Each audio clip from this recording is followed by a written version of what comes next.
xuất không đây hôm nay làm ra chiếc quay quay vàเคยทาสำนักดิโจประเทศพฤษภีในบริเวณเทียนพฤษภีในบริเวณจักรเชียลู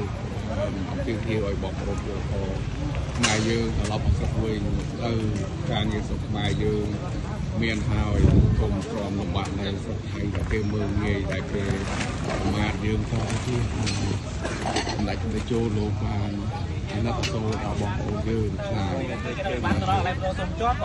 chân chân thay là luôn mấy lòng ngon ở mùa dương cái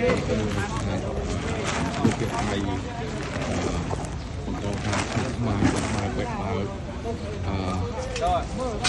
มันเรียนพิบัติรออะไรประกอบกับลมบาสมกไม้บอกบอกโอ้โหเราเยอะกันจบเลยเป็นเอกสารที่จะต้องจะไหนจะโจลงมาดีเร็วไปพวกเราเยอะ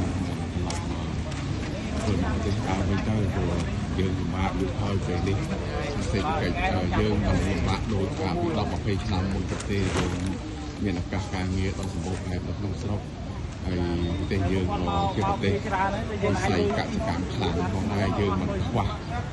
អង្គចាប់ឆ្នាំទេនិយាយចេះនិយាយភាសាស្ដីទៅហ្នឹងសម័យនេះយើងសល់សល់កសិផលលក់ទៅប្រទេសក្រៅដែលជារបស់សម្រាប់ជាស្បៀងពុះចុកដូចជាយើងប្រទេសយើងមិនអត់ឃ្លានដោយសម័យ3ឆ្នាំ20បីខែថ្ងៃពួកគាត់មកម៉ែផងទេតែយើងធ្វើមកប្រទេសយើងរួចតែផងសាប្រទេសយើងពិសេសដូចនៅតំបន់សាឡគឺអីនេះឃើញបងប្អូនបោះស្ងាត់ដូចចេញមកចាប់អស់ហើយវាជាឱកាសល្អមួយទៅដល់អ្នកវិនិយោគគួរសិក្សាបង្កើតទីផ្សារពីមុនមកយើង10-20ឆ្នាំមុន20ឆ្នាំជាងមុនខ្ញុំមកទទួលស្គាល់ការលំបាកមែនសារគេយើងតែអត្រាសិតតែ60អីឥឡូវនោះសំណង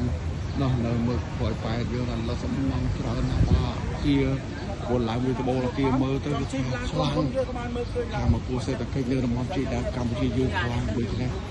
សូមឲ្យអ្នកវិនិយោគបង្កើតផ្សារដើម្បីជំនួសសារឡោះគឺបងប្អូនយើងវិលត្រឡប់មកប្រកបការងារលក់ដូរនៅទីនេះវិញទៅហើយឃើញថានឹងមានញ៉ាំអ្នកដែលសេដ្ឋកិច្ចខ្លាំងអាចបង្កើតផ្សារនៅក្នុងស្រុកដើម្បីឲ្យបងប្អូនយើងលក់ដូរនៅក្នុងដីខ្មែរទៀតទៅពីមុនមកយើងមិនមានលទ្ធភាពសាងសង់ផ្សារធំទេផ្សារយើងដល់មកស្គាល់ហើយផ្លូវអីពិបាកអីអត់មានទេតែឥឡូវនេះប្រជាពលរដ្ឋមានលទ្ធភាពសាងសង់អគារខ្ពស់ជាងកាស៊ីណូនេះទៀតហ៎ព្រោះទៅខាងជើងដើមស្រោសុទ្ធតែសំណង់អគារដូច្នេះសម័យសេដ្ឋកិច្ច2025នេះខ្មែរយើងមិនគួរ